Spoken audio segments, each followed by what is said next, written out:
ஈரானிய ஜனாதிபதி பெஸஷ்கியானினுடைய அரசாங்கத்திற்கு எதிராகவும் அமெரிக்க அரசாங்கத்திற்கு எதிராகவும் எச்சரிக்கைகளை வெளியிட்ட ஈரானிய IRGC இராணுவமும் தெற்கு லெபனான் பிரதேசத்திலே தொடரும் மோதல்களும் ஏற்பட்டிருக்கக்கூடிய அடுத்த கட்ட பரபரப்பும் ஹெர்மூஸ் ஜலசந்தி பிரதேசத்தினை திறக்கும் ஈரானிய வெளியுறவுத்துறை அமைச்சகமும் ஹெர்மூஸ் ஜலசந்தி பிரதேசத்தினை முழுமையாக இழுத்து மூடும் IRGC இராணுவமும் உண்மையிலேயே களத்தில் என்ன நடக்கின்றது?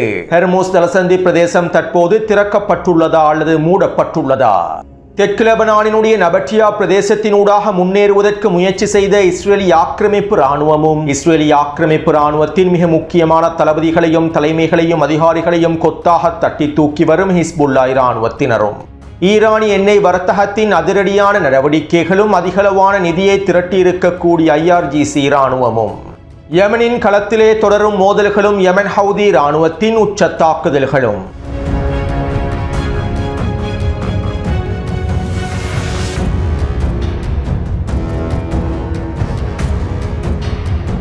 ஈரானுக்கும் அமெரிக்காவுக்கும் இடையிலான புரிந்துணர்வு ஒப்பந்தம் கைச்சாத்திடப்படுவதற்கு முன்பும் கைச்சாத்திடப்பட்டதற்கு பின்பும் இருக்கக்கூடிய சில முக்கியமான நடவடிக்கைகள் தொடர்பாகவும் களத்தினுடைய சில யதார்த்தமான நிலைமைகள் தொடர்பாகவும் கடந்த ஒரு வாரமாக காணொளிகளில் பல முக்கியமான தகவல்களை பதிவிட்டுள்ளேன். மேலும் கடந்த ஒரு வாரமாக தொடர்ச்சியாக காணொளிகளை பார்வையிடாதவர்களுக்கு களத்தினுடைய சில உண்மையான தன்மைகளை புரிந்து கொள்வதற்கு கடினமாக மாறிவிடும். குறித்த புரிந்துணர்வு ஒப்பந்தம் தொடர்பான சாதகமான விளைவுகளையும் பாதகமான விளைவுகளையும் நான் தெளிவாக குறிப்பிட்டுள்ளேன். இருப்பினும் தொடர்ச்சியாக காணொளிகளை பார்வையிடாவிட்டால் இந்த சாதகமான பாதகமான விளைவுகளுடைய முழுமையான தன்மைகளை உங்களுக்கு தெளிவாக புரிந்து கொள்ள முடியாது.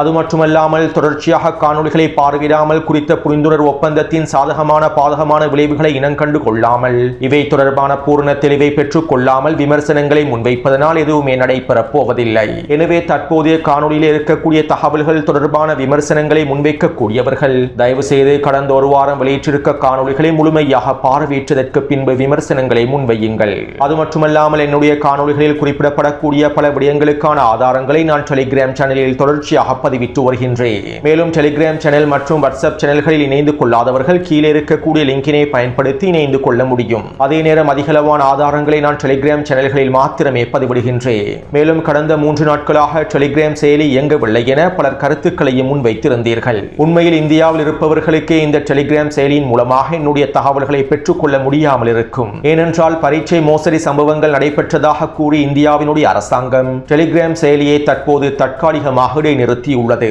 பெரும்பாலும் இன்னும் 3-4 நாட்களுக்குள் இந்திய அரசாங்கம் இந்த தற்காலிக தடையை நீக்கிவிடும் என்றும் தெரிவிக்கப்படுகின்றது. இதனால் இந்தியாவிலிருந்து பார்வையிடக்கூடியவர்களுக்கு இன்னும் 2-3 நாட்களுக்குள்ளே டெலிகிராம் செயலியின் மூலமாக உங்களுக்கு தகவல்களை தெளிவாக பெற்றுக்கொள்ள முடியும். மேலும் இது தொடர்பான மேலதிக தகவல்களையும் நான் பகிர்ந்து கொள்கின்றேன். அடுத்து கடந்த 3 நாட்களாக யெமனினுடைய களத்திலே மோதல்கள் விரிவடைந்து வருகின்றன. கடந்த 10 நாட்களுக்கு முன்பு யெமன் ஹவுதி இராணுவத்தினர் யெமனினுடைய தெற்கு பிரதேசமான ஏடென் பிரதேசத்தில் இருக்கக்கூடிய சவுதி அரேபியாவின் கூட்டுப்படைகளின் கட்டுப்பாட்டிலே இருக்கக்கூடிய மிகப்பெரிய மிக முக்கியமான ஆயுத கிடங்கு இலக்கு வைத்து ட்ரோன் தாக்குதல்களை மேற்கொண்டிருந்தார்கள். இந்த ட்ரோன் தாக்குதலினால் குறித்த ஆயுத கிடங்கானது முழுமையாக அழிக்கப்பட்டிருந்தது. ஏடென் பிரதேசத்தில் இருக்கக்கூடிய ஆயுத கிடங்குகள் ஐக்கிய அரபு அமீரகத்தினுடைய கூட்டுப்படைகளுக்கு சொந்தமான ஆயுத கிடங்குகளாகும். இந்த வருடத்தினுடைய ஆரம்பத்திலே ஏற்பட்ட மோதல்களின் விளைவாக ஐக்கிய அரபு அமீரகத்தினுடைய படை தளபதிகள் துரத்தி அடிக்கப்பட்டதன் விளைவாக இந்த ஆயுத கிடங்குகள் அனைத்தும் சவுதி அரேபியாவினுடைய கூட்டுப்படைகளின் கட்டுப்பாட்டுக்கு கீழே கொண்டு வரப்பட்டது. மேலும் ஐக்கிய அரபு அமீரகத்தின் கூட்டுப்படைகளுடைய கட்டுப்பாட்டுக்கு கீழால் இருக்கக்கூடிய பிரதேசங்கள் அனைத்தும் சவுதி அரேபிய கூட்டுப்படைகளுடைய கட்டுப்பாட்டுக்கு கீழால் கொண்டு வரப்பட்டது. இப்படியான நிலைமையிலேயே தற்போது யெமனினுடைய தெற்கு பிரதேசத்தில் மோதல்கள் விரிவடைந்துள்ளன. அதாவது குறித்த வரைபடத்தில் பச்சை நிறத்தினால் காண்பிக்கப்பட்டிருக்கக்கூடிய பிரதேசங்கள் யெமன் ஹவுதி இராணுவத்தின் கட்டுப்பாட்டில் இருக்கக்கூடிய பிரதேசங்களாகும். சிவப்பு நிறத்தினால் காண்பிக்கப்பட்டிருக்கக்கூடிய பிரதேசங்கள் அனைத்தும் சவுதி அரேபியாவினுடைய கூட்டுப்படைகளுடைய கட்டுப்பாட்டில் இருக்கக்கூடிய பிரதேசங்களாகும். மேலும் தற்போது நீல நிற வளையத்தினால் காண்பிக்கப்பட்டிருக்கக்கூடிய தாய்ஸின் தெற்கு பகுதியிலேயே தரைவழி தாக்குதல்கள் மேற்கொள்ளப்பட்டு வருகின்றன. அதாவது குறித்த பிரதேசத்தில் இருக்கக்கூடிய முன்னாள் ஐக்கிய அரபு அமீரகத்தினுடைய 2 படைப்பிரிவுகளும் அதனுடைய அதிகாரிகளும் சிப்பாய்களும் யெமன் ஹவுதிகளுக்கு எதிரான தாக்குதல்களை ஆரம்பித்துள்ளார்கள். இதைத் தொடர்ந்து குறித்த பகுதியினூடாக யெமன் ஹவுதி இராணுவத்தினர் வீரியமான தரைவழி தரைவழி தாக்குதல்களை ஆரம்பித்தார்கள். கடந்த 3 நாட்களாக குறித்த பிரதேசத்திலே இரு தரப்பினருக்கும் இடையிலே மோதல்கள் விரிவடைந்து வருகின்றன. மேலும் இந்த மோதல்களின் போது யமன் ஹவுதி இராணுவத்தினர் தரைவழி தாக்குதல்களிலே பல ட்ரோன் தாக்குதல்களையும் ஏவுகணை தாக்குதல்களையும் மேற்கொண்டிருந்தார்கள். இந்த தாக்குதலினால் முன்னாள் ஐக்கிய அரபு அமீரக கூட்டுப்படைகளுடைய பல முக்கியமான தளபதிகள் அளிக்கப்பட்டிருப்பதாகவும் பல சிப்பாய்கள் துடை தெரியப்பட்டிருப்பதாகவும் தெரிவிக்கப்படுகின்றது. மேலும் யமன் ஹவுதி இராணுவத்தினர் தாய்ஸினுடைய தெற்கு பிரதேசத்தினூடாக முன்னேறி 4க்கும் அதிகமான பிரதேசங்களை முழுமையாக கைப்பற்றி இருப்பதாகவும் தெரிவிக்கப்படுகின்றது. அத்தோடு இந்த மோதல்கள் விரிவடையும் சந்தர்ப்பத்தில் சவுதி அரேபியாவினுடைய கூட்டுப்படைகளும் யமன் ஹவுதி இராணுவத்திற்கு எதிரான தாக்குதல்களை ஆரம்பிக்க கூடும் என்றும் தற்போது யமன் களத்தில் இருக்கக்கூடிய ஆய்வாளர்கள் கருத்துக்களை வெளியிட்டுள்ளார்கள். அது மட்டுமல்லாமல் இங்கிருக்கக்கூடிய இன்னும் ஒரு மிக முக்கியமான ஆபத்தான விடயம் என்னவென்றால் ஐக்கிய அரபு அமீரகத்தினுடைய கூட்டுப்படையின் கட்டுப்பாட்டில் இருந்த ஆயுத கிடங்குகள் சவுதி அரேபியாவினுடைய கூட்டுப்படைகளின் கட்டுப்பாட்டுக்கு கீழால் கொண்டு வரப்பட்டதற்கு பின்பு குறித்த ஆயுத கிடங்குகளில் இருக்கக்கூடிய அதிகளவான ஆயுதங்களையும் வெடிமருந்துகளையும் சவுதி அரேபியாவின் கூட்டுப்படையில் இருக்கக்கூடிய தளபதிகள் ISIS பயங்கரவாதிகளுக்கும் அல் கொய்தா பயங்கரவாதிகளுக்கும் விற்பனை செய்திருப்பதாக தற்போது தகவல்கள் வெளியாகியுள்ளன. யமன் ஹவுதி இராணுவத்திற்கு எதிராக இந்த தக்ஃபீரி ISIS பயங்கரவாதிகளை முழுமையாக களமிறக்கும் நோக்கத்தோடு மாரி பிரதேசத்தில் இருக்கக்கூடிய இந்த ISIS பயங்கரவாதிகளுக்கு தேவையான ஆயுதங்களையும் சவுதி அரேபியாவினுடைய கூட்டுப்படை தளபதிகள் வழங்கி இருப்பதாக தெரிவிக்கப்படுகின்றது. இதன் விளைவாக மாரி பிரதேசத்திலே ஆயுதங்களை பெற்றுக் கொண்டிருக்கக்கூடிய இந்த தக்ஃபீரி ISIS பயங்கரவாத குழுக்களும் யமன் ஹவுதிகளுக்கு எதிராக தரைவழி தாக்குதல்களை மேற்கொள்வதற்கு தயாராகி வருவதாக தெரிவிக்கப்படுகின்றது. அடுத்து 2024ஆம் ஆண்டு ஜனவரி மாதமளவில் ஹிந்த் ரஜப் என்கின்ற சிறிய குழந்தை காசாவிலே படுகொலை செய்யப்பட்டிருந்தது. மேலும் இந்த படுகொலை தொடர்பாக தற்போது ஹிந்த் ரஜப் என்கின்ற திரைப்படமும் வெளியிடப்பட்டுள்ளது. 401வது கவச படைப்பிரிவுக்கு கீழால் செயற்படக்கூடிய 52வது படைப்பிரிவே சிறுமி ஹிந்த் ரஜபுக்கு எதிரான படுகொலை தாக்குதல்களை மேற்கொண்டிருந்தது. மேலும் இந்த 52வது படைப்பிரிவினுடைய தளபதிக்கு எதிராக பலஸ்தீனிய போராளிகள் தொடர்ச்சியான தாக்குதல்களை மேற்கொண்டிருந்தார்கள். இதன் விளைவாக 2024ஆம் ஆண்டு ஆகஸ்ட் மாதம் அளவிலேயே 52வது படைப்பிரிவினுடைய தளபதி கொல்லப்பட்டார். இதற்கு பின்பு அடுத்த கட்டமாக இருக்கக்கூடிய இன்னும் ஒரு தளபதி நியமிக்கப்பட்டார். அவரையும் பலஸ்தீனிய போராளிகள் படுகொலை செய்தார்கள். மூன்றாவதாக இன்னும் ஒரு தளபதி நியமிக்கப்பட்டார். அதாவது ஹிந்த் ரஜபினுடைய படுகொலைகளோடு சம்பந்தப்பட்டிருக்கக்கூடிய அதிகாரிகளே தளபதிகளாக நியமிக்கப்பட்டார்கள். இவ்வாறு மூன்றாவதாக நியமிக்கப்பட்ட தளபதி தெற்கு லெபனான் பிரதேசத்தில் ஹிஸ்புல்லா இராணுவத்தின் தாக்குதல்களினால் படுகாயங்களுக்கு உள்ளாக்கப்பட்டார். ஹிஸ்புல்லாவின் தாக்குதல்களினால் அவர் 2 கால்களையும் இழந்திருந்தார். இப்படியான நிலைமையிலேயே 52வது படைப்பிரிவினுடைய புதிய தளபதியும் கொல்லப்பட்டுள்ளார். நேற்றிரவு வெளியிட்ட காணொலியிலும் 52வது படைப்பிரிவினுடைய தளபதி கொல்லப்பட்டிருக்கக்கூடிய விடயத்தினை குறிப்பிட்டிருந்தேன்.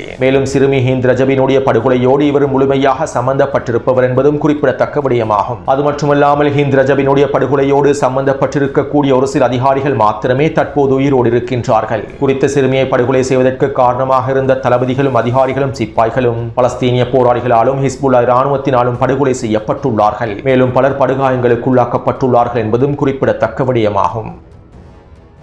அடுத்து அமெரிக்காவுக்கும் ஈரானுக்கும் இடையிலான புரிந்துணர்வு ஒப்பந்தத்தின் விளைவாக ஈரானினுடைய எண்ணெய் வர்த்தகத்தின் மீதான பொருளாதார தடைகள் உடனடியாக நீக்கப்பட்டன.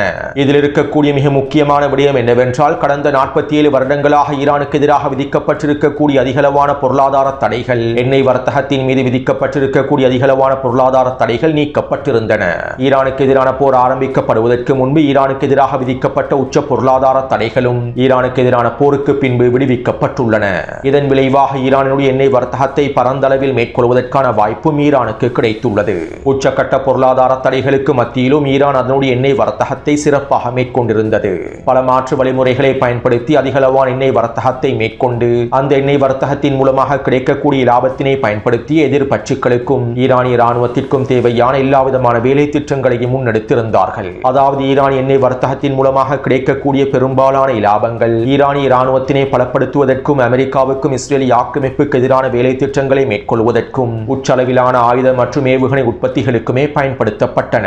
இதனால் தான் ஈரானிய எண்ணெய் வர்த்தகத்தின் மீது அமெரிக்க கருவூலத்துறையானது உச்சக்கட்ட பொருளாதார தடைகளை விதித்தது. ஆனால் தற்போதைய புரிந்துணர்வு ஒப்பந்தத்தின் மூலமாக இந்த தடைகள் நீக்கப்பட்டுள்ளன. மேலும் இதன் விளைவாக கடந்த 4 நாட்களுக்குள் மாத்திரம் எண்ணெய் வர்த்தகத்தின் மூலமாக ஈரான் $2 பில்லியன் அதிகமான லாபத்தினை ஈட்டியிருப்பதாக தெரிவிக்கப்படுகின்றது. அது மட்டுமல்லாமல் இன்னும் 60 நாட்களுக்குள் $100 பில்லியன் அளவிலான லாபத்தினை ஈரான் ஈட்டிக் கொள்வதற்கு தயார் நிலையில் இருப்பதாகவும் இதற்கான வேலை திட்டங்கள் மேற்கொள்ளப்பட்டிருப்பதாகவும் தெரிவிக்கப்படுகின்றது. மேலும் இங்கிருக்கக்கூடிய மிக முக்கியமான விடயம் என்னவென்றால் இந்த $100 பில்லியன் இலாபமும் ஈரானிய இராணுவத்திற்கும் ஆயுத உற்பத்திகளுக்காகவுமே பயன்படுத்தப்பட போகின்றன.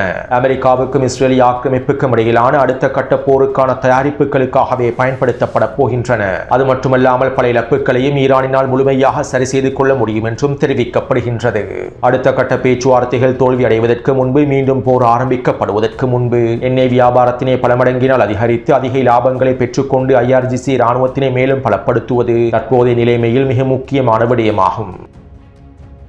அத்தோடு கத்தாரிலே முடக்கப்பட்டிருக்கக்கூடிய $6 பில்லியன் பெறுமதி அளவிலான சொத்துக்கள் தற்போது விடுவிக்கப்பட்டிருப்பதாகவும் சில தகவல்கள் கிடைக்கப்பெற்றுள்ளன.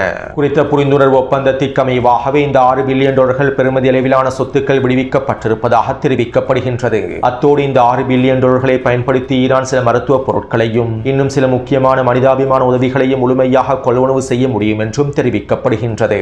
இதற்கமைவாக தற்போது இந்த $6 பில்லியன் முழுமையாக பெற்றுக்கொள்வதற்கான வேலை திட்டங்களை ஈரானிய அதிகாரிகள் மேற்கொண்டு வருகின்றார்கள். அதே நேரம் இவை தொடர்பான உத்தியோகபூர்வமான அறிவிப்புகளை அமெரிக்கா வெளியிடவில்லை. மேலும் இந்த அறிவிப்புகள் அமெரிக்க அரசியல் களத்தில் தாக்கத்தினை ஏற்படுத்தும் என்பதனால் அமெரிக்கா ரகசியமாகவும் மறைமுகமாகவும் $6 பில்லியன் கத்தாரிலிருந்து ஈரானுக்கு விடுவிப்பதற்கான முயற்சிகளையே மேற்கொண்டுள்ளது.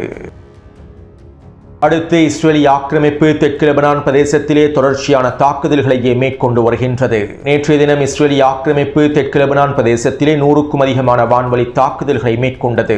இந்த வான்வழி தாக்குதல்களை தொடர்ந்து ஈரானிய IRGC இராணுவம் ஹெர்மூஸ் ஜலசந்தி பிரதேசத்தினை மூடுவதாக அறிவித்தது. மேலும் அடுத்த கட்ட பேச்சுவார்த்தைகளை ரத்து செய்வதாகவும் அறிவித்திருந்தார்கள். இதைத் தொடர்ந்து டொனால்ட் ட்ரம்பும் அவருடைய நிர்வாகமும் தலையிட்டு ஹிஸ்புல்லாவுக்கும் இஸ்ரேலுக்கும் இடையிலே யுத்த நிறுத்தம் ஒன்றையும் ஏற்படுத்தினார்கள். ஹிஸ்புல்லாவும் இஸ்ரேலை தாக்கக்கூடாது, இஸ்ரேலும் ஹிஸ்புல்லாவை தாக்கக்கூடாது என முடிவுகள் எடுக்கப்பட்டு யுத்த நிறுத்தம் அமுல்படுத்தப்பட்டது. இலங்கை நேரப்படி நேற்று மாலை 6 மணி அளவிலேயே இந்த யுத்த நிறுத்த ஒப்பந்தம் நடைமுறைப்படுத்தப்பட்டது. ஆனால் குறித்த ஒப்பந்தம் நடைமுறைப்படுத்தப்பட்டு 10 நிமிடங்களுக்குள்ளேயே இஸ்ரேலிய ஆக்கிரமிப்பு தெற்கு லெபனான் பிரதேசத்தை இலக்கு வைத்து தாக்குதல்களை மேற்கொண்டது. மேலும் இந்த தாக்குதல்கள் நிறுத்தப்படவில்லை. நேற்றிரவு முழுவதும் தாக்குதல்கள் வீரியமடைந்தன. இதைத் தொடர்ந்து ஹிஸ்புல்லா இராணுவத்தினரும் அதிரடியான பதிலடி தாக்குதல்களை வீரியப்படுத்தினார்கள். அது மட்டுமல்லாமல் இஸ்ரேலிய ஆக்கிரமிப்பு தரைவழி தாக்குதல்களையும் வீரியப்படுத்தியது.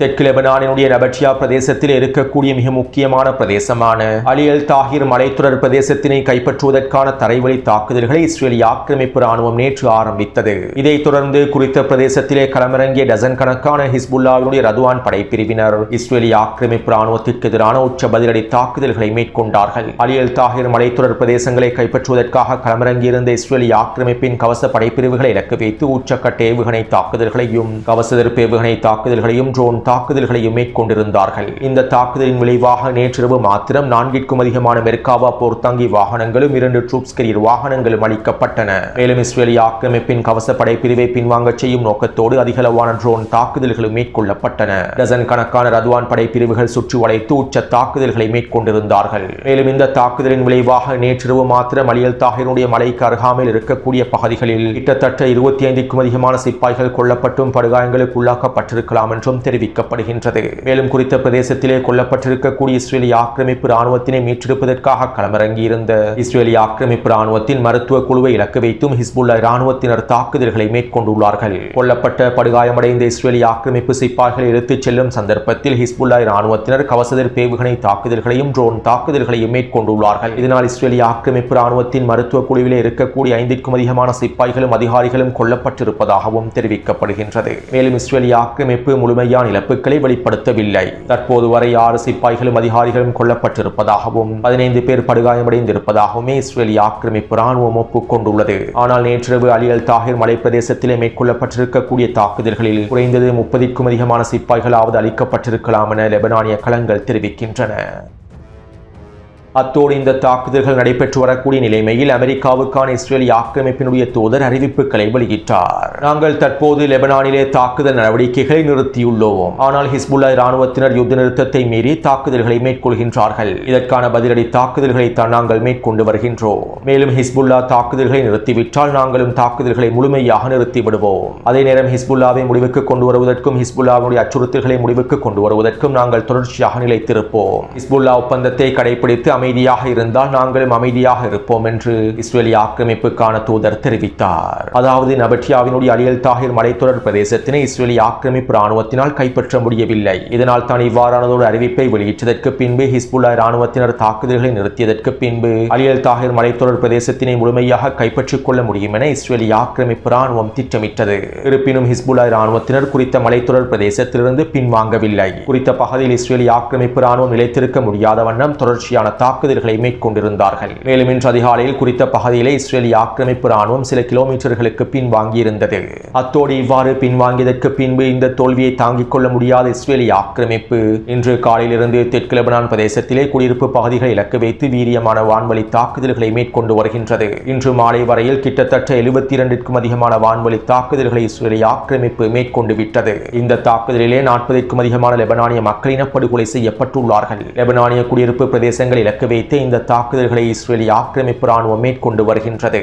அத்தோடு இஸ்ரேலிய ஆக்கிரமிப்பு ராணுவம் இந்த தாக்குதல்களை நிறுத்தாததனால் நாங்களும் உச்ச பதிலடி தாக்குதல்களை மேற்கொள்வோம் என ஹிஸ்புல்லா ராணுவத்தினரும் தொடர்ச்சியான தாக்குதல்களை மேற்கொண்டு வருகின்றார்கள். தற்போதும் லெபனானிய களத்திற்குள்ளே ஹிஸ்புல்லா ராணுவத்தினர் வீரியமான தாக்குதல்களை மேற்கொண்டு வருகின்றார்கள். இதற்கமைவாக இன்று காலையிலிருந்து மாலை வரையில் கிட்டத்தட்ட 12க்கும் அதிகமான தாக்குதல்களை ஹிஸ்புல்லா ராணுவத்தினர் மேற்கொண்டுள்ளார்கள். அடுத்து இவ்வாறு தெற்கு லெபனான் பிரதேசத்திலே மோதல்கள் விரிவடைந்து வரக்கூடிய நிலைமையில் இன்று அதிகாலையிலே ஈரானிய வெளியுறவுத்துறை அமைச்சகம் அறிக்கை ஒன்றை வெளியிட்டது. ஹெர்முஸ் ஜலசந்தி பிரதேசம் மூடப்படவில்லை. ஹெர்முஸ் ஜலசந்தி பிரதேசத்தின் வழியாக அனைத்து செயற்பாடுகளும் நடைபெறுகின்றது என ஈரானினுடைய வெளியுறவுத்துறை அமைச்சகம் அறிவித்தது. இதைத் தொடர்ந்து ஈரானினுடைய ஃபர்ஸ் மற்றும் தஸ்னீம் ஊடகத்தினுடைய ஊடகவியலாளர்கள் விமர்சனங்களை முன் வைத்திருந்தார்கள். அமெரிக்காவுடனான புரிந்துணர்வு ஒப்பந்தத்திலே தெற்கு லெபனான் எல்லை பிரதேசத்திலிருந்து இஸ்ரேலிய ஆக்கிரமிப்பு வெளியேற வேண்டும் என்பதும் லெபனானுக்கு எதிரான அனைத்து விதமான தாக்குதல்கள் முழுமையாக நிறுத்தப்பட வேண்டும் என்பதும் தெளிவாக கூறப்பட்டுள்ளது. மேலும் இதனை இஸ்ரேலிய ஆக்கிரமிப்பு மதிக்கவில்லை. தற்போது வரை தொடர்ச்சியான தாக்குதல்களை மேற்கொண்டு வருகின்றது. மேலும் இந்த புரிந்துணர்வு ஒப்பந்தமானது தற்போது மீறப்பட்டுள்ளது. ஆனால் இந்த புரிந்துணர்வு ஒப்பந்தம் மீறப்பட்டதற்கு எந்த விதமான எதிர் நடவடிக்கைகளையும் ஈரான் மேற்கொள்ளவில்லை. ஹெர்முஸ் ஜலசந்தி பிரதேசம் முழுமையாக இழுத்து மூடப்பட்டிருப்பதாக IRGC ராணுவம் அறிவித்தாலும் வெளியுறவுத்துறை அமைச்சகம் அதை மறுக்கின்றது. உண்மையிலேயே இந்த ஒப்பந்தம் என்ன தான் கூற வருகின்றது?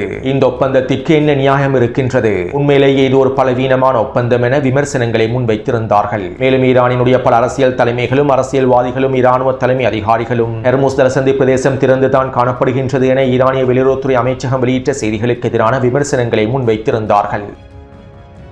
இதைத் தொடர்ந்து ஈரானிய IRGC ராணுவத்தின் உத்தரவுகளுக்கு அமைவாக ஹெர்முஸ் ஜலசந்தி பிரதேசத்திலிருந்து ஈரானிய அதிகாரி ஒருவர் காணொலியொன்றின் மூலமாக இவ்வாறு தெரிவித்தார். நீங்கள் பார்வையிட்டுக் கொண்டிருக்கக்கூடிய பிரதேசம் ஹெர்முஸ் ஜலசந்தி பிரதேசமாகும். இது எங்கள் பாரசீக வளைகுடாவினுடைய மிக முக்கியமான பகுதியாகும். 55 பாகை செல்சியஸ் வெப்பநிலைக்கு மத்தியில் நாங்கள் ஹெர்முஸ் ஜலசந்தி பிரதேசத்தினை பாதுகாப்பதற்காகவும் வழிநடத்துவதற்காகவும் இங்கு தான் இருக்கின்றோம். எங்களுடைய மனைவிகள் மற்றும் குழந்தைகளிடமிருந்து நாங்கள் வெகு தொலைவில் இருக்கின்றோம். மேலும் நாங்கள் இந்த இடத்தை ஒரு பொழுது கைவிட மாட்டோம். ஹெர்முஸ் ஜலசந்தி பிரதேசத்தை நாங்கள் தான் முழுமையாக கட்டுப்படுத்துவோம். அத்தோடு இந்த ஹெர்முஸ் ஜலசந்தி பிரதேசத்தினூடாக யார் கடந்து செல்ல வேண்டும், யார் கடந்து செல்லக்கூடாது என்பதனை நாங்கள் தான் தீர்மானிப்போம். தெஹ்ரானிலே கோட்சூட்டுகளை போட்டுக்கொண்டு ஏசி அறைகளில் இருக்கக்கூடிய ஈரானிய அதிகாரிகளோ வாஷிங்டனில் இருக்கக்கூடிய அமெரிக்க அதிகாரிகளோ இதனை கட்டுப்படுத்தவில்லை. நாங்கள் தான் ஹெர்முஸ் ஜலசந்தி பிரதேசத்தினை கட்டுப்படுத்துகின்றோம். IRGC ராணுவம் தான் கட்டுப்படுத்துகின்றது.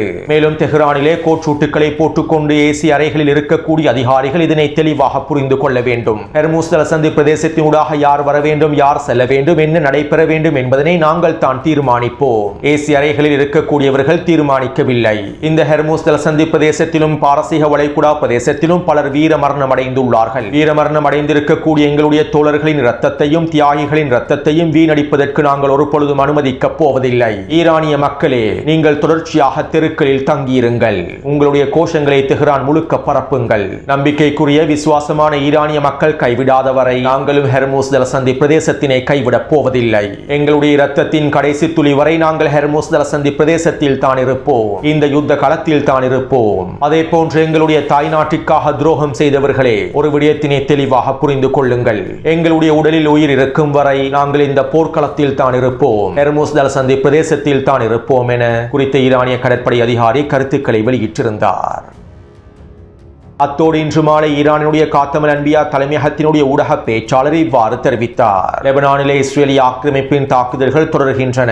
இதனை நாங்கள் ஒரு பொழுதும் பொறுத்துக் கொள்ளப் போவதில்லை. இதனால் ஹெர்மூஸ் ஜலசந்தி பிரதேசம் முழுமையாக மூடப்பட்டிருக்கும். எங்களுடைய கட்டுப்பாட்டுக்கு கீழாலேயே ஹெர்மூஸ் ஜலசந்தி பிரதேசம் இருக்கின்றது. மேலும் ஹெர்மூஸ் ஜலசந்தி பிரதேசத்தின் வழியாக யார் பயணிக்க வேண்டும் என்பதனையும் நாங்கள் தான் தீர்மானிப்போம். மேலும் லெபனானிய களத்திலிருந்து இஸ்ரேலிய ஆக்கிரமிப்பு வெளியேற வேண்டும். லெபனானிய மக்களுக்கு எதிரான தாக்குதல்கள் நிறுத்தப்பட வேண்டும். அதுவரையிலும் ஹெர்மூஸ் ஜலசந்தி பிரதேசம் திறந்துதான் இருக்கும் என ஈரானிய காத்தமல் அன்பியா தலைமையகத்தினுடைய ஊடக பேச்சாளர் தெரிவித்துள்ளார். அதே நேரம் மசூத் பெதஷ்கியானினுடைய அரசாங்கம் ஹெர்மூஸ் ஜலசந்தி பிரதேசத்தினை முழுமையாக மூடுவதனை விரும்பவில்லை. மசூத் பெதஷ்கியானினுடைய அரசாங்கத்தினுடைய பலவீனமான புள்ளியே இதுதான். ஒப்பந்தம் மேற்கொள்ளப்பட்டால் அது நடைமுறைப்படுத்தப்பட வேண்டும். அது நடைமுறைப்படுத்தப்படாவிட்டால் முடிவுகள் அவசரமாக எடுக்கப்பட வேண்டும். ஆனால் தற்போது ஈரானிய ஜனாதிபதி மசூத் பெதஷ்கியானினுடைய அரசாங்கம் பலவீனமான நிலைமைகளை காண்பிப்பதற்கே முயற்சி செய்கின்றன. மேலும் இது ஈரானினுடைய அடுத்த கட்ட நகர்வுகளுக்கு தடையாகவும் சிக்கல்களையும் ஏற்படுத்தப் போகின்றது. எனவே நாம் களத்தில் எவ்வாறான மாற்றங்கள் ஏற்படுகின்றது என்பதனை பொறுத்திருந்து பார்ப்போம். அத்தோடு இந்த காணொலி தொடர்பான கருத்துக்களை பதிவிடுங்கள். தொடர்ந்தும் என்னுடன் இணைந்திருங்கள். நன்றி, வணக்கம்.